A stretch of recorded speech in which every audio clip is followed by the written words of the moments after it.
who made mechanical engineering easy, जिन्होंने आसान बना दिया मैकेनिकल इंजीनियरिंग को. And I definitely owe my success to Arvind sir.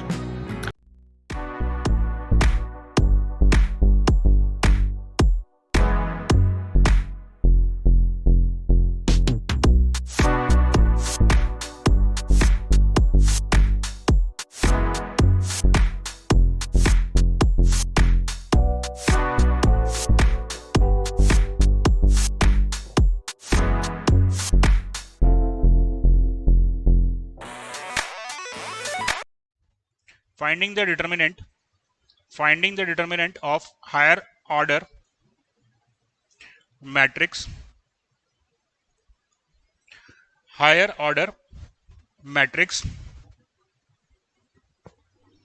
एक सिंपल सा मैं आपको एग्जांपल देके बताता हूं.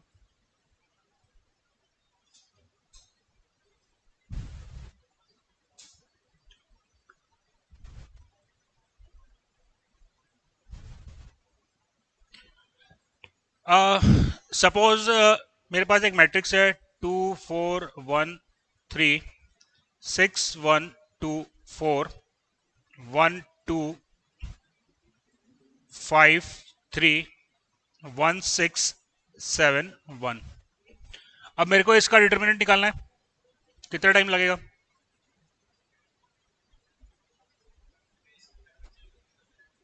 बेसिक मेथड से करेंगे तो क्या होगा? बेसिक मेथड से करेंगे तो बहुत टाइम लगेगा इस क्वेश्चन को सॉल्व करने के लिए.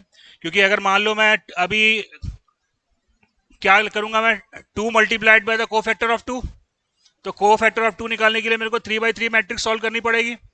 फिर कोफैक्टर ऑफ 4 निकालने के लिए फिर मेरे को ये 2/2 मैट्रिक्स सॉल्व करनी पड़ेगी. 1 का कोफैक्टर निकालने के लिए फिर यानी कि 4 मेरे को 3/3 की मैट्रिक्स सॉल्व करनी पड़ेगी. राइट. अगर ऐसा क्वेश्चन आता है तो हम क्या कर सकते हैं? We can make a block matrix, a higher order matrix can be converted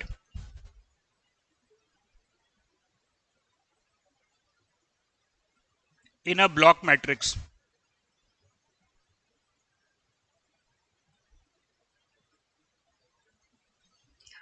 Block matrix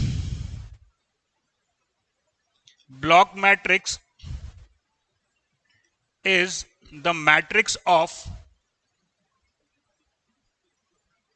matrices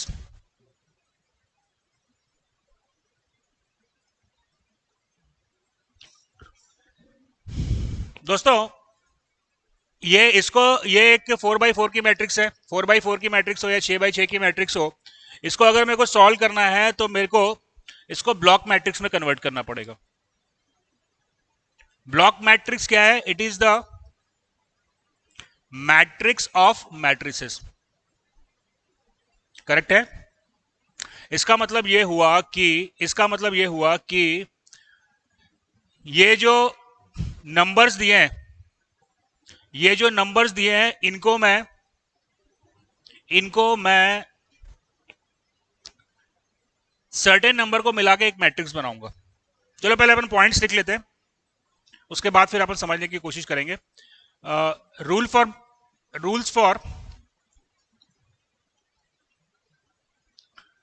for block matrix.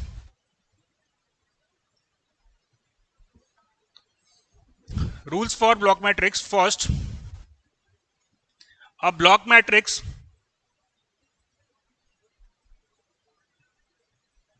must be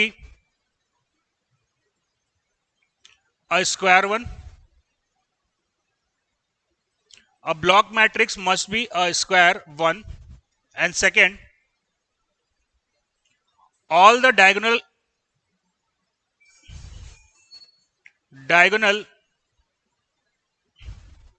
elements of the block matrix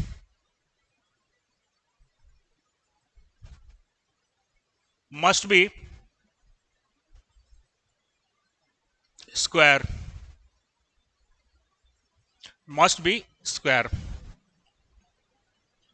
चलो हम जो अपना एग्जांपल था उसको अपन देखते हैं.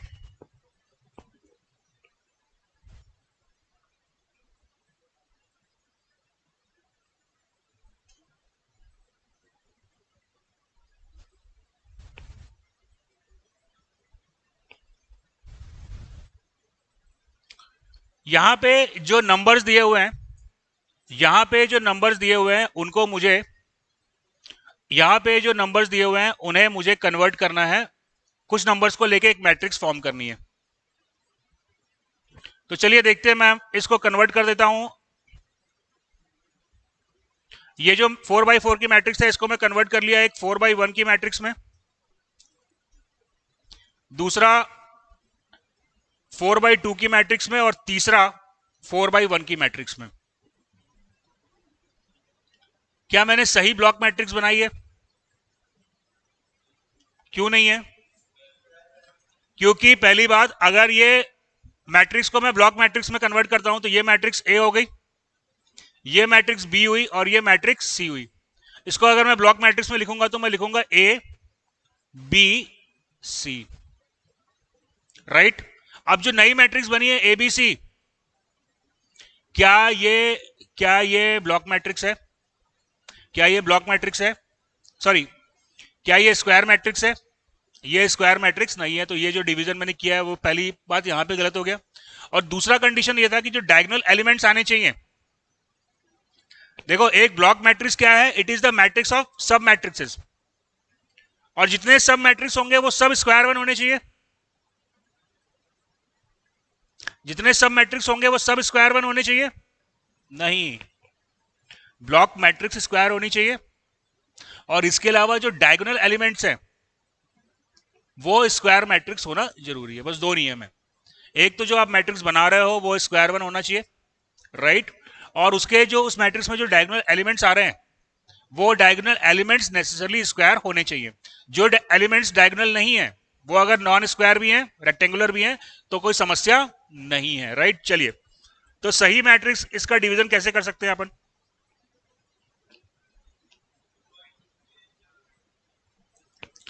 क्या ये डिवीजन सही रहेगा?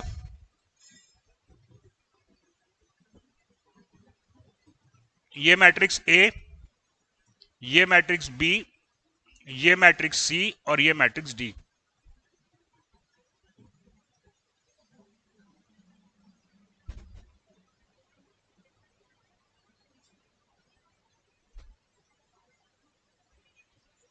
क्यों नहीं सही रहेगा बेटा? ए और ए सही है, तो क्या सही नहीं है? बी और सी सही नहीं है। क्यों बी और सी सही नहीं है?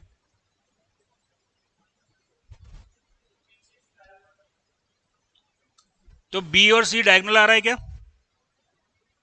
डायगोनल एलिमेंट क्या है? ए और डी। डायगोनल एलिमेंट क्या है? ए और डी। क्या मैट्रिक्स ए स्क्वायर मैट्रिक्स है? 3x3 की स्क्वायर मैट्रिक्स हो रही है, और डी, डी जो है वो भी स्क्वायर मैट्रिक्स बन रही है, राइट। तो मैं इसको अगर चाहूं तो मैं इस प्रकार से भी डिवाइड करके सॉल्व कर सकता हूं, A B C and D, right. A matrix है 3x3 की, बी मैट्रिक्स है 3x1 की, सी मैट्रिक्स है 1/3 की। चलिए, दूसरा डिवीजन अपन और क्या कर सकते हैं इसमें? और कोई तरीका हो सकता है क्या? क्योंकि यहां पे फिर से मेरे को 3x3 की मैट्रिक्स मिल जाएगी। और कोई तरीका? क्या मैं ऐसे डिवाइड कर सकता हूं?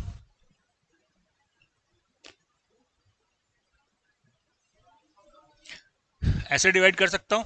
चलो, अब ऐसे अगर मैं इसको डिवाइड कर रहा हूं तो अब जो मेरे पास में स्क्वायर मैट्रिक्स आ रही है, जो ब्लॉक मैट्रिक्स आ रही है, वो क्या आ रही है? A, this is A, this is B, this is C, and this is D.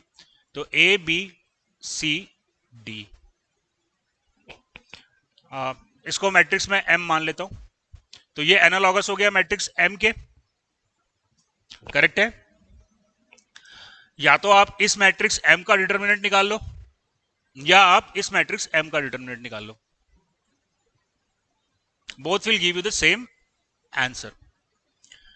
इस मैट्रिक्स एम का डिटर्मिनेंट क्या होगा?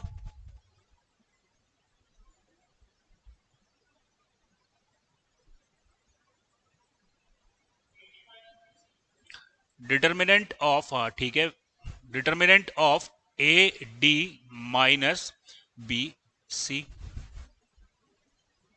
करेक्ट है, AD minus BC. Is it clear? And what is AD? नहीं नहीं नहीं नहीं नहीं, यहां पे आप ऐसा नहीं कर सकते हो कि डिटर्मिनेंट ऑफ ए निकाल लिए और डिटर्मिनेंट ऑफ डी निकाल लिए. Determinant of A into D करोगे तो आपको एडी का डिटर्मिनेंट मिल जाएगा, दैट्स ट्रू. लेकिन आपको क्या करना है, आपको मैट्रिक्स एडी फाइंड आउट करनी है, तभी तो आप उसमें मैट्रिक्स बीसी को माइनस कर पाओगे. कल एक क्वेश्चन पूछा था कि सब्सट्रैक्शन में जो है वो लॉ अप्लाई नहीं होगा, यानी कि determinant of matrix A plus matrix B is not equal to determinant of A plus determinant of B. उसके लिए आपको एडिशन करना पड़ेगा. तो यहां पे अगर आपको डिटर्मिनेंट निकालना है तो सबसे पहले आपको फाइंड आउट करना पड़ेगा मैट्रिक्स एडी. क्यों फाइंड आउट करना पड़ेगा मैट्रिक्स एडी? क्योंकि जब एडी और बीसी फाइंड आउट कर लोगे तभी तो आप इनका डिफरेंस फाइंड आउट कर पाओगे. तो what you have to do, you have to find out the matrix AD and then you have to find out the matrix BC. Is that clear? AD और बीसी निकल गया, उसके बाद फिर आप फाइंड आउट करोगे मैट्रिक्स एडी माइनस बीसी और उसका डिटर्मिनेंट आप निकाल लो, उसका डिटर्मिनेंट आप निकाल लो, that is the determinant of this matrix. आ रही बात समझ में? आपको क्या करना है, आपको इस मैट्रिक्स एम का डिटर्मिनेंट निकालने के लिए मैट्रिक्स एडी माइनस बीसी का डिटर्मिनेंट निकालना है. समझ रहे हो हर्ष? तो पहले आपको क्या करना पड़ेगा, matrix AD minus BC find out करना पड़ेगा, राइट?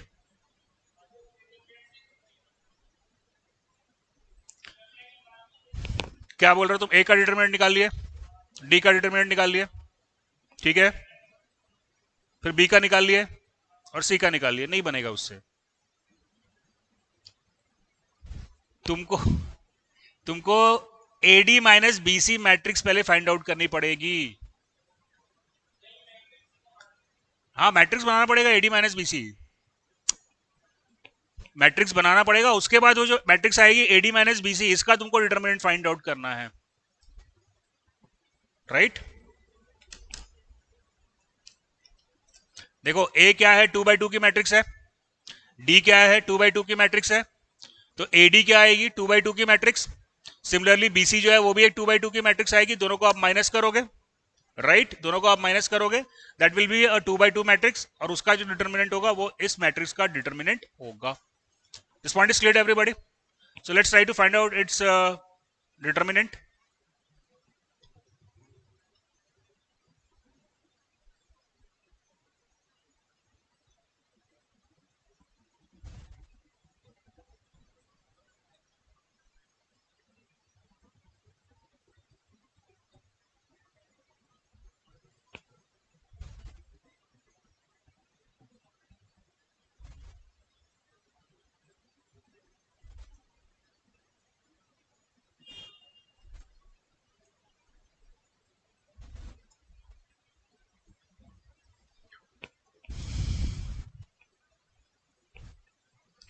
उसके बाद इस मैट्रिक्स का डिटर्मिनेंट फाइंड आउट करिए.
क्वेश्चन नंबर 2 बन गया।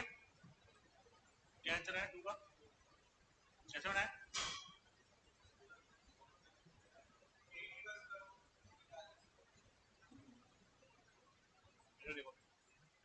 चलो क्वेश्चन नंबर 1 बन जाएगा। क्वेश्चन नंबर 1 आप बन जाएगा, प्रैक्टिस के लिए कर लेना उसको। क्वेश्चन नंबर 2 कायदे से आपको यहाँ पे ब्लॉक मैट्रिक्स का इस्तेमाल करने की जरूरत नहीं है। क्यों नहीं है? क्यों नहीं है? ये कॉलम 1 और ये कॉलम 2, C2 जो है वो C1/2 है, तो ये दोनों कॉलम जो है दो लाइंस आइडेंटिकल हो गए, तो इसका डिटर्मिनेंट जो है वो 0 हो जाएगा। चलो मान लो यहाँ तो 0 बन जाएगा, लेकिन मान लो अगर 0 नहीं होता तो फिर अपन क्या करते, इसको अपन 4 हिस्सों में डिवाइड करते। यहाँ तो खैर ठीक है, सिंपल सा सवाल था, C डायरेक्टली 0 हो जा रहा था। अगर 0 नहीं होता तो क्या करते आप?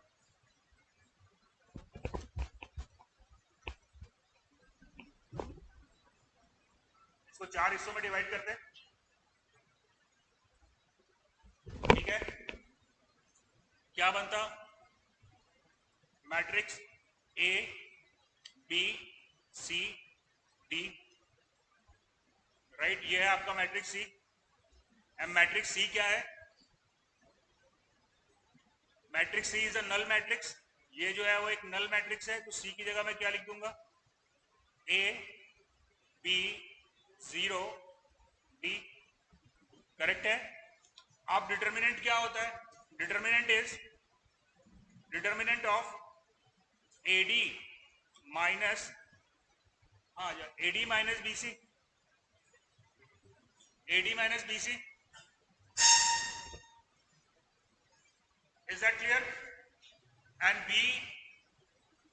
C is a null matrix, null matrix में अप्लाई करोगे तो ये टर्म हो गया आपका 0, तो डिटर्मिनेंट आपको क्या मिल जाएगा डायरेक्टली यहाँ पे? या तो डायगोनल मैट्रिक्स है, सीधा सीधा आप AD कर सकते थे, राइट, सीधा सीधा आप AD कर सकते थे, या फिर अब आपको डिटर्मिनेंट ऑफ AD निकालना है बस।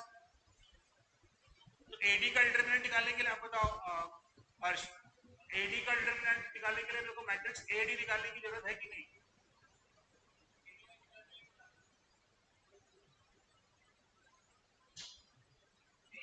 नहीं है, क्योंकि मैट्रिक्स A का determinant multiplied by matrix D का determinant will be the determinant of matrix AD, right. तो मेरे को यहाँ पे AD का डिटर्मिनेंट नहीं निकालना है। A का डिटर्मिनेंट कितना आ रहा है? 4 - 4, 0 आ गया, तो डिटर्मिनेंट क्या आ गया? Is that clear?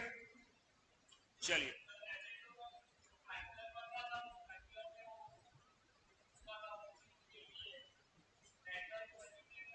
हाँ ट्रायंगुलर बना था तो हाँ वही तो किया, ट्रायंगुलर बना था तो AD को आप डायरेक्टली मल्टीप्लाई कर लो, ट्रायंगुलर एलिमेंट्स को मल्टीप्लाई कर लो। चलिए,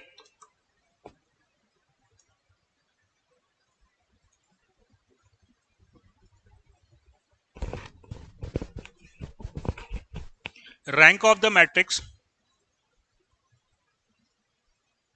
rank of the matrix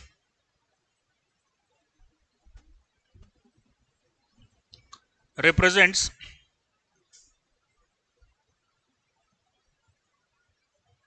number of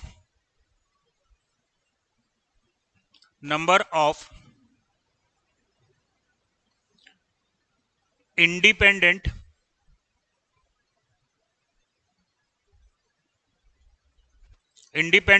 linear equations,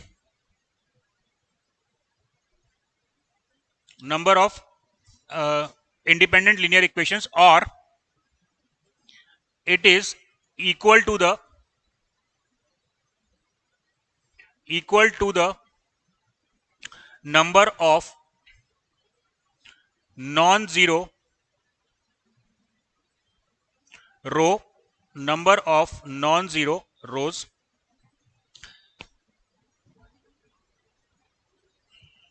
अगर एक 4x4 की मैट्रिक्स है और उसका रैंक 3 आ रहा है तो क्या मतलब होगा? हाँ, सॉल्यूशन नॉट सॉल्यूशन की तो मैं बात ही नहीं कर रहा अभी, मैं अभी तो वहां पे पहुंचे ही नहीं अभी। अगर हाँ नो सॉल्यूशन तो नहीं होगा, अगर एक 4x4 की मैट्रिक्स है और रैंक 3 आ रहा है तो इसका मतलब क्या हुआ? इसका मतलब ये हुआ कि 4 इक्वेशन जो दी हुई हैं उनमें से कोई 2 इक्वेशन आपस में डिपेंडेंट है। डिपेंडेंट है मतलब कि प्रोपोर्शनल है। तो इंडिपेंडेंट इक्वेशन वहां पे भले देखने को 4 इक्वेशन मिल रही हैं लेकिन इंडिपेंडेंट इक्वेशन जो है वो 3 ही हैं। चलिए इसका फिजिकल सिग्निफिकेंस अपन देखते हैं। Physical significance if matrix represents vectors and if the rank is 1 and if the rank is 1 all the vectors are collinear।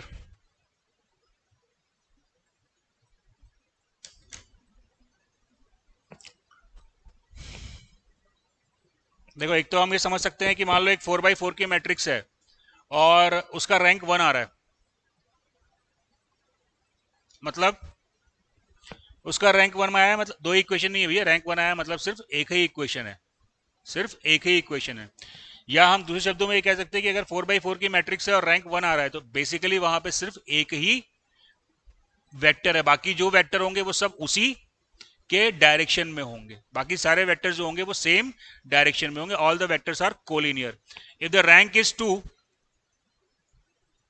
If the rank is 2, अब क्या होगा? Vectors are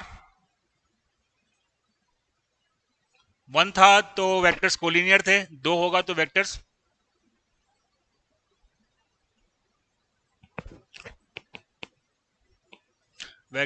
are coplanar. Vectors are coplanar.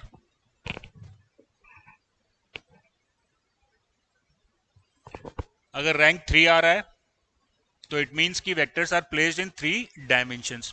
Vectors are placed in 3 dimensions.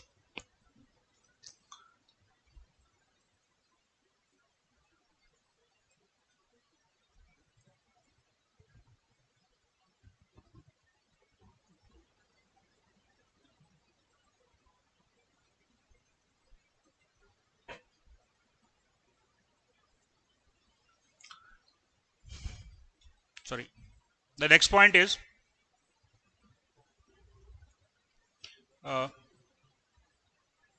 पहला, rank of the matrix represents the number of independent linear equations or it is equal to the number of non-zero rows,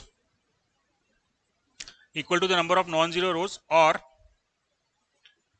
if the rank is R, there must be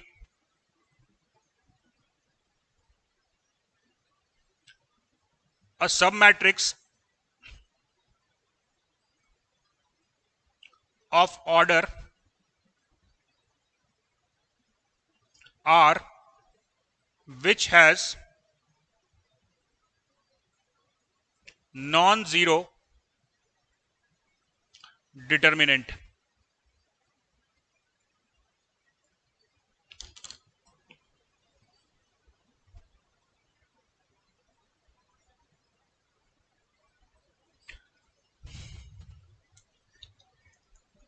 तो इसको हम समझ सकते हैं कि अगर मान लो एक 4x4 की मैट्रिक्स है और उसका रैंक 4 आया,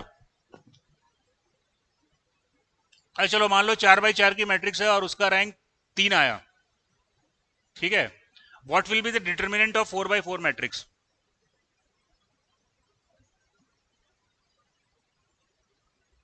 एक 4x4 की मैट्रिक्स है, ठीक है, और उसका रैंक 3 आया। कोई भी आपको 4x4 की मैट्रिक्स दी है और लिखा है कि इसका रैंक जो है वो 3 है, ठीक है, और आपको वो 4x4 मैट्रिक्स का डिटरमिनेंट निकालना है, तो वो 4x4 का डिटरमिनेंट निकालने की जरूरत नहीं है। 4x4 का देखो, अगर 4x4 का डिटरमिनेंट नॉन जीरो होता, 4/4 का डिटर्मिनेंट नॉन जीरो होता तो उसका रैंक 4 हो जाता। उसका रैंक 4 क्यों नहीं हुआ? क्योंकि 4/4 की जो मैट्रिक्स बनी थी उसका डिटर्मिनेंट 0 आया। जब वो डिटर्मिनेंट मैंने चेक कर लिया तो मैं 3/3 की कोई मैट्रिक्स उठा के देखता हूं, अगर उसका मेरे को नॉन जीरो डिटर्मिनेंट मिल जाए किसी भी एक मैट्रिक्स का, तो इसका मतलब कि वो मैट्रिक्स का रैंक जो है वो 3 होगा। अगर रैंक 4 है इसका मतलब कि कम से कम एक 4/4 की मैट्रिक्स है जिसका रैंक जिसका डिटर्मिनेंट नॉन जीरो आ रहा है, जिसका डिटर्मिनेंट नॉन जीरो आ रहा है। तो बेसिकली जब गेट के एग्जाम में आपको रैंक निकालने के लिए बोलता है तो बेस्ट ऑप्शन यही होता है कि आप डिटर्मिनेंट कैलकुलेट करके सॉल्व कर सकते हो। करेक्ट है। चलो अपन दोनों तरीके से सॉल्व करेंगे और पहले प्रोसीजर क्या होता है वो अपन देख लेते हैं। तो एक एग्जांपल अपन देखते हैं, फिर आगे बढ़ते हैं।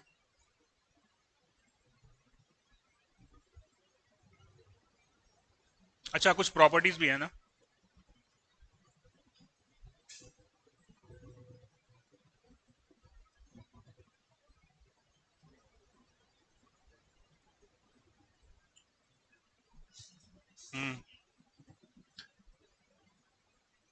There are certain properties that we have to discuss. Properties,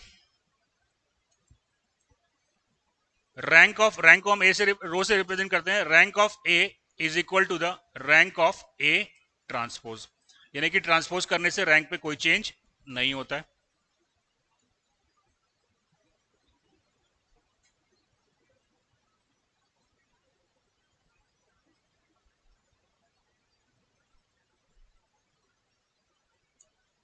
second, rank of A B, it is a important property, is less than,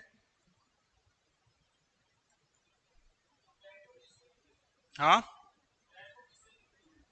रो से, रो ए बी लिखा है मतलब rank of matrix A B, rank of matrix A B is less than the minimum of rank A और rank B.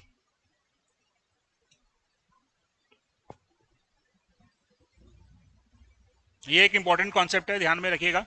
मान लो कि rank matrix A का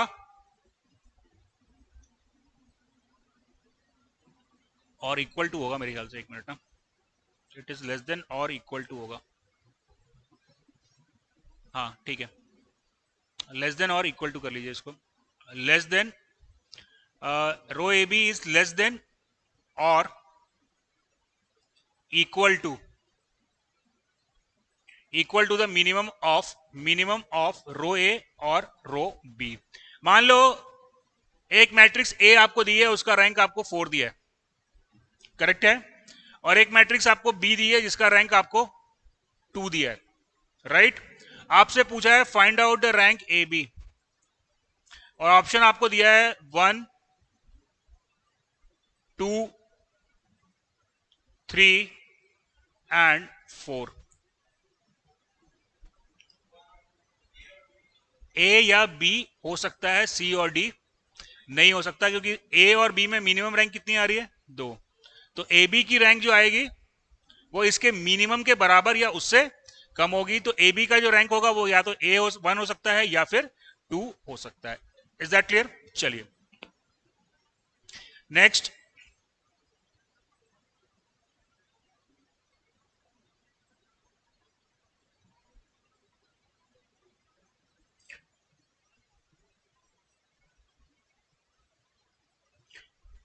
अगर matrix को हम किसी डिटर्मिनेंट से किसी कांस्टेंट से मल्टीप्लाई करते हैं तो डिटर्मिनेंट पर क्या असर पड़ता है, बढ़ जाता है, करेक्ट है। यहां पे rank of matrix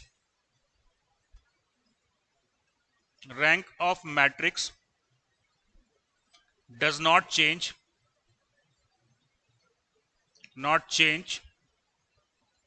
by multiplying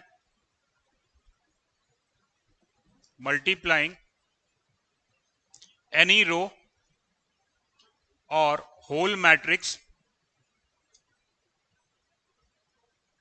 bye a constant.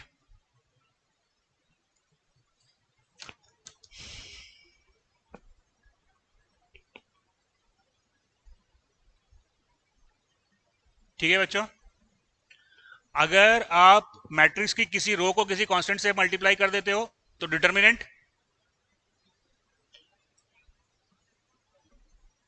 क्या होता है? डिटर्मिनेंट, अगर किसी मैट्रिक्स की किसी रो को आप किसी कांस्टेंट से मल्टीप्लाई कर देते हो तो डिटर्मिनेंट कांस्टेंट रहता है।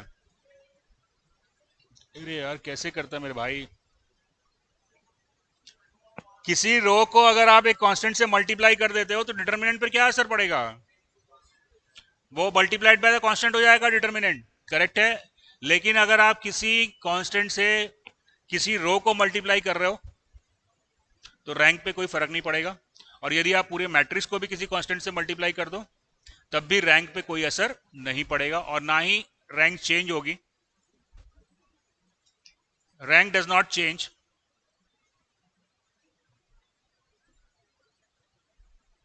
Not change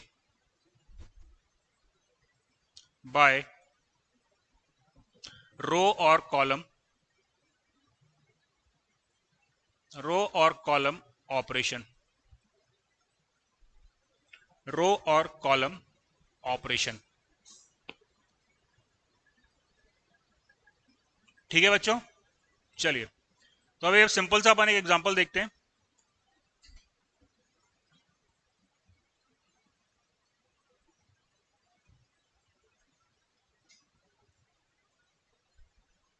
find the rank of this matrix.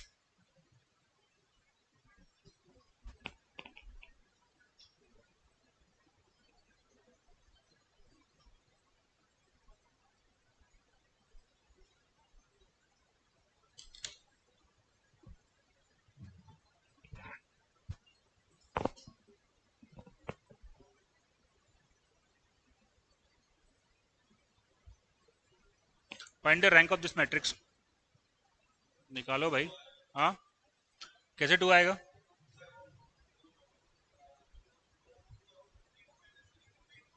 रो 2 और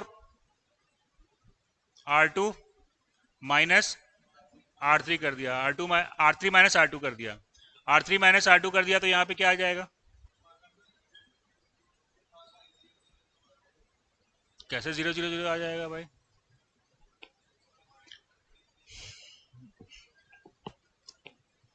इसमें आया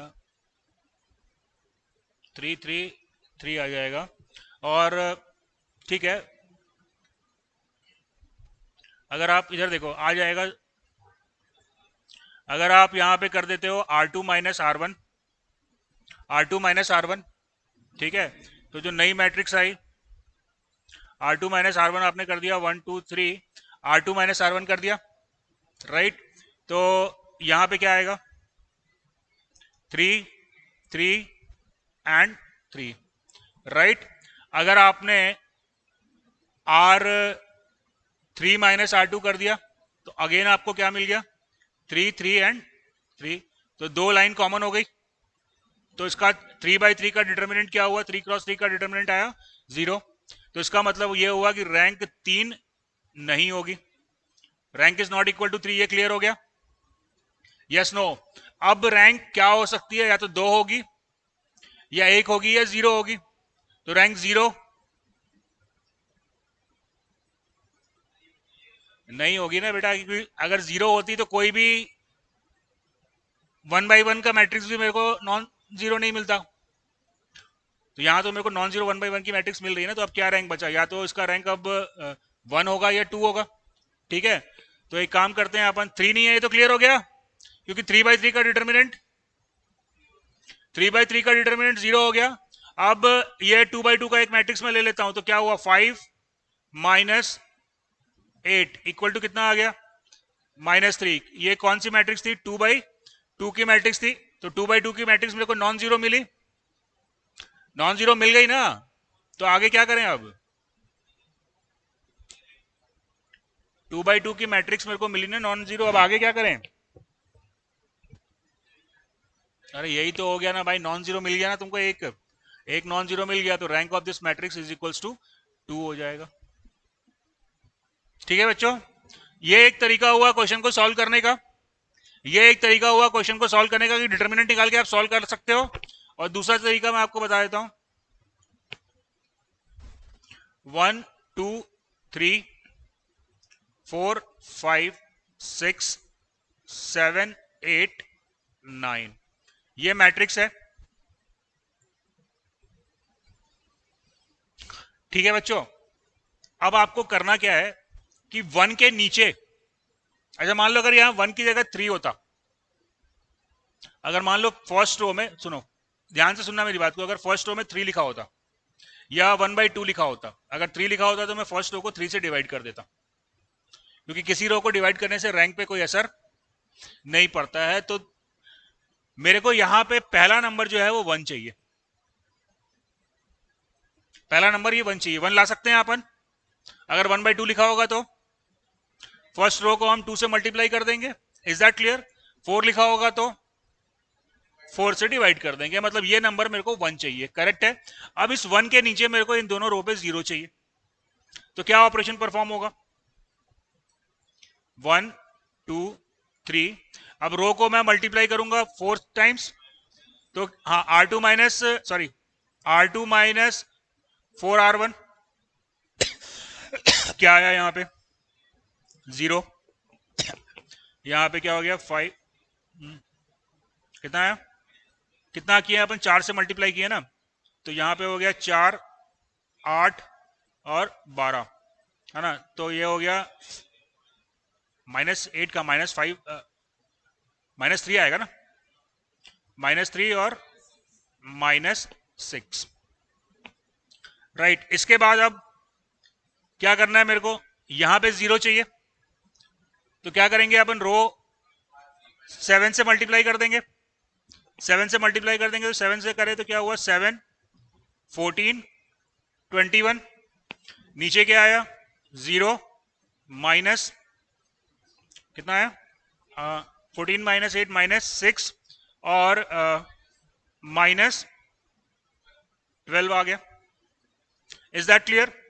अब उसके बाद मेरे को क्या करना है कि यहां पे 0 आ गया, अब सेकंड रो पे आओ, यहां पे 3 है, अब इस 3 के नीचे मेरे को 0 चाहिए, इस 3 के नीचे मेरे को 0 चाहिए। मेरा ऑब्जेक्टिव है कि इस 3 को यहां पे ये नंबर जो है इसको मेरे को 0 करना है, बात समझ में आ रही है। तो इसको 0 करने के लिए क्या करना पड़ेगा, 2 से मल्टीप्लाई करके ऐड कर दूंगा, सॉरी 2 से मल्टीप्लाई करके सब्सट्रैक्ट कर दूंगा, है ना, तो क्या मैट्रिक्स आएगी 1 2 3, करेक्ट है 0। मेरा ऑब्जेक्टिव क्या है, मेरे को यहां पे 0 चाहिए, I am not thinking about this number. एक मिनट अभी कंप्लीट कर लेने दे मेरे को, ये जो लिखा है वो सही नंबर सही है ना, कैलकुलेशन सही है ना, कैलकुलेशन। मेरा ऑब्जेक्टिव क्या है कि मेरे को यहां पे 0 चाहिए, I am not thinking about this number, बात समझ में आई। देखो पहले 1 के सारे नीचे 0 आ गया, अब 3 के सारे नीचे मेरे को 0 चाहिए, अब 3 के नीचे एक ही रो थी, तो मेरे को इस नंबर को 0 करना है, बात समझ में आ रही है। ये नंबर के बारे में मेरे को नहीं सोचना है, मेरा ऑब्जेक्टिव सिर्फ इसको 0 करना है, मतलब बेसिकली मेरे को डायगोनल मैट्रिक्स की तरफ जाना है। चलो अब अपन इसको 0 करते हैं, तो क्या हो गया -3, करेक्ट है, -6, राइट, -3 -6 और ये हो गया 0 0 एंड 0, इज दैट क्लियर। क्या बात समझ में आई कि ये वाली रो जो है वो आप तो इसको 0 करना चाह रहे थे, अगर ये 0 होता और ये नॉन 0 रह जाता तो क्या होता, तो मेरे को रैंक 3 मिल जाती, लेकिन जब मैं इसको 0 करने गया तो ये वाला नंबर भी 0 हो गया, so the rank reduce to 2। तुम यही कह रहे थे ना कि वो ये भी 0 हो जाएगा, हाँ वो मेरे को मालूम है, वो तो 0 हम पहले ही कर चुके हैं कि रैंक इसकी 2 आई है ना, तो 0 होना ही था। मैं बता रहा हूं कि प्रोसेस क्या है, प्रोसेस मेरे को इसको एक डायगोनल मैट्रिक्स की तरफ लेकर जाना है। मेरे को समझ रहा हो बच्चा मैं क्या बोल रहा हूं, मेरा प्रयास है इसको एक डायगोनल मैट्रिक्स की तरफ लेके जाना है। चलो एक एग्जांपल दूसरा देख लेते हैं, 1 2 3 4 5 6 7 8 9 10 11 12, इसका मेरे को चलो एक 13 14 15 16, तो सबसे पहले क्या ऑपरेशन करेंगे हम, सबसे पहले हम एक मैट्रिक्स बनाएंगे जिसमें हम इन तीनों नंबर को जीरो करेंगे, करेक्ट है। ये तीनों नंबर जीरो हो जाने के बाद अब 6 के नीचे जो दो नंबर है, मेरा ऑब्जेक्टिव इसको जीरो करने का है। और पता चला कि इन 6 के नीचे वाले जीरो को मैं जीरो करने गया तो पता चला ये दोनों लाइन ऑटोमेटिकली जीरो हो गई, तो काम खत्म हो गया, मेरे को रैंक मिल गया 2। अगर जीरो नहीं हुआ तो मैं क्या करूंगा, इस 11 के नीचे के जो नंबर आएगा उसको मैं जीरो करने का कोशिश करूंगा। तो अल्टीमेटली मेरे को इसको एक ट्रायंगुलर मैट्रिक्स की तरफ लेकर जाने का प्रयास करना है। तो बच्चों बात समझ में आया, करना क्या है अपने को, क्या करना है समझ में आया। हमको इसको एक ट्रायंगुलर मैट्रिक्स की तरफ लेकर जाना है, ये हमारा प्रयास है। और ट्रायंगुलर मैट्रिक्स करते करते अगर ये पूरी लाइन जीरो हो गई तो इसका मतलब मेरे को समझ में आता है कि अब रैंक 4 नहीं होगा, अब 3 होगा या 2 होगा। क्लियर हुई बात, समझ में आ रही है। चलिए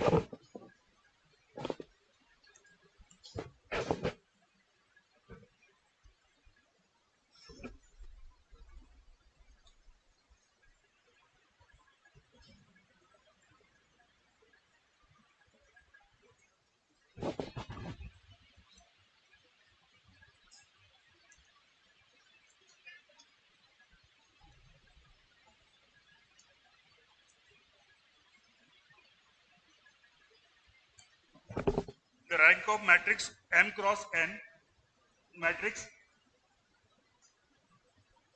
the rank of matrix m cross n cannot be more than a b c d। हाँ काय को बी यार, तो भैया इसमें m और n में मिनिमम कौन सा है, m है ना, तो mn का रैंक जो है m से ज्यादा नहीं हो सकता, तो right answer is a.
What is the rank of this matrix,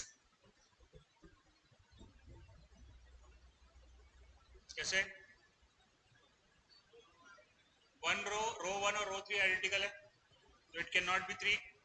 clear हो गया। अब 2 हो सकता है तो 2, 1 माइनस 1 माइनस 1 माइनस 1, तो इसका डिटर्मिनेंट क्या आ गया इस मैट्रिक्स का, -2 आ गया, यानी कि 2/2 की एक मैट्रिक्स है जो कि नॉन, इसका डिटर्मिनेंट नॉन जीरो है, तो इसका रैंक आ गया 2, राइट।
क्या करना है मेरे को, जब नहीं समझ में आ रहा है तो या तो मैं सबका डिटर्मिनेंट निकालूं 5 का 4 का, वो तो फिजिबल यहाँ पे दिख नहीं रहा है। तो ये दूसरी मेथड मैंने बताई है, इसको ट्रायंगुलर मैट्रिक्स की तरफ लेके जाने का प्रयास करो। Let's do that.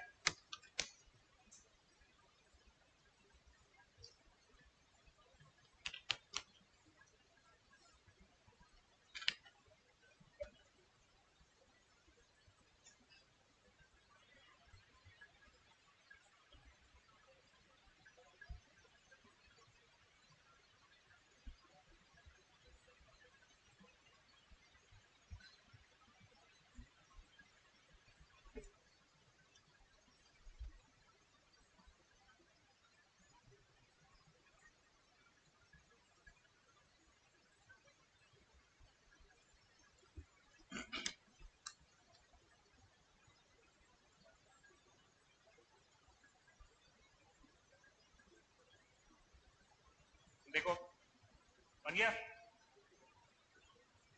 सबसे पहले क्या करोगे, यहां पे 1 चाहिए था, 1 है। अब इसके नीचे मेरे को सिर्फ 0 चाहिए, राइट। तो क्या करेंगे अपन, R4 R-2 करोगे, R4 प्लस R1 करोगे, R4 प्लस R1 करोगे। जब देखो R4 प्लस R1 करने के बाद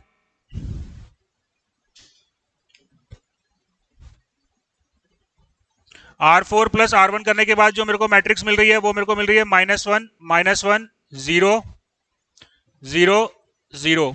is that clear? Second row आ रहा है 0 0 1 -1 0। थर्ड रो आ रहा है 0 1 -1 0 0, राइट। फिर आ रहा है सॉरी 0 0 0 0 एंड 0, राइट। और लास्ट रो आ रही है 0 0 0 1 -1।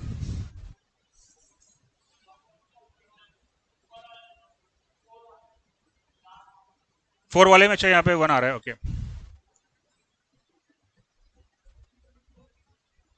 यहाँ पे 1 आ रहा है, हाँ प्लस किए थे तो 1 आया यहाँ पे, ठीक है। यहाँ पे 1 आ गया। अब क्या करना था मेरे को, इसके नीचे के सारे नंबर को 0 करना था। अब ये 0 ऑलरेडी है, राइट। लेकिन यहां पे देखो, यहां पे 1 है, तो मैं क्या करूं, नहीं बेटा, रो और दोनों रो को आपस में इंटरचेंज कर लो। रो को इंटरचेंज करने से रैंक पे कोई असर नहीं पड़ेगा। तो इंटरचेंज करने के बाद मेरे को क्या मिलेगा, यहां पे हो जाएगा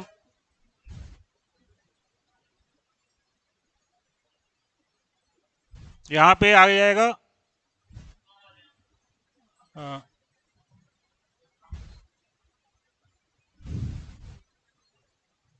क्या आएगा 1, एक मिनट,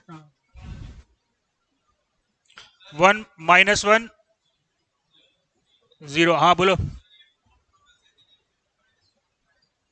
फोर्थ रो का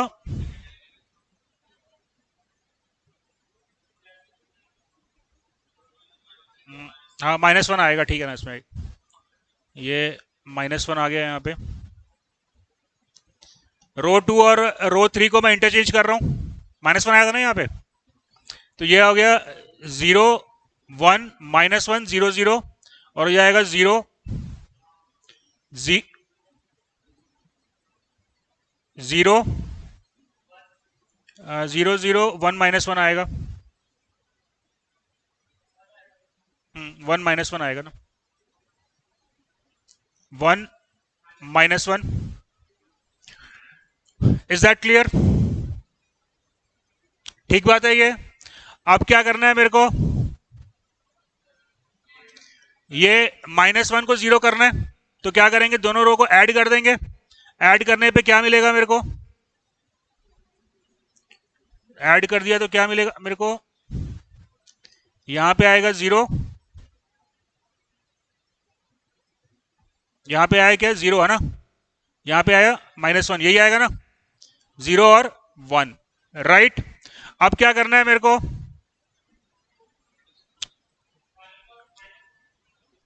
अब क्या करेंगे, ये -1 को, नीचे -1 कहाँ है, ये 1 है ना। हाँ देखो, पहले इस 1 के नीचे पूरे 0 आ गए, इस एलिमेंट के नीचे पूरे 0 आ गए, इस एलिमेंट के नीचे पूरे 0 आ गए। अब मेरे को क्या करना है, इस एलिमेंट के नीचे पूरे 0 लेके आना है, इस एलिमेंट के नीचे पूरे 0 लेके आना है। तो क्या करेंगे अपन, इन दोनों रो को ऐड कर देंगे। कौन सी है, रो 3 और रो 4। तो क्या मिल जाएगा मेरे को, यहां पे आ जाएगा 0 और यहां पे आ जाएगा -1, 0 -1 1, यही आ रहा है ना। Is that clear. चलिए अब क्या करना है मेरे को, अब क्या करना है, देखो इसके नीचे सारे 0, इसके नीचे सारे 0, इसके नीचे सारे 0, अब इसके नीचे भी मेरे को सारे 0 लेके आना है। तो क्या करेंगे, दोनों को ऐड कर देंगे, ऐड करेंगे तो क्या मिलेगा,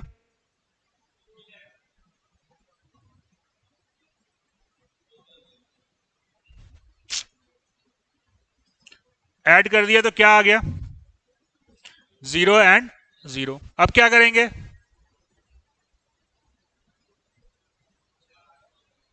हाँ अब क्या करोगे, अब क्या करना था मेरे को, इस 0 के नीचे का 0 करना था। अगर यहां पे मान लो कुछ नंबर आता, अगर यहां पे कुछ नंबर आता तो क्या होता, तो क्या होता, तो रैंक 5 हो जाता। अब मैं कोई ऑपरेशन और परफॉर्म कर सकता हूं क्या, मैं आखिरी 5वीं रो पहुंच चुका हूं और ये रो मेरी पूरी 0 हो गई। Am I clear. So what is the rank, rank of the matrix is 4। This point is clear everybody, समझ में आई ये बात। चलिए ठीक है, तो कल साइमल्टेनियस इक्वेशन जो है वो अपन स्टार्ट करेंगे और कल ही अपन शायद वो भी चालू कर लेंगे। आइगन वैल्यूज, आइगन वैल्यू सबसे इंपॉर्टेंट टॉपिक है, दबा दबा के क्वेश्चन आते हैं और बहुत इंटरेस्टिंग टॉपिक भी है। Eigen value, eigen vector. चलिए ठीक है, तो कल साइमल्टेनियस इक्वेशन करेंगे और फिर आइगन वैल्यू, आइगन वेक्टर भी स्टार्ट करने की कोशिश करेंगे।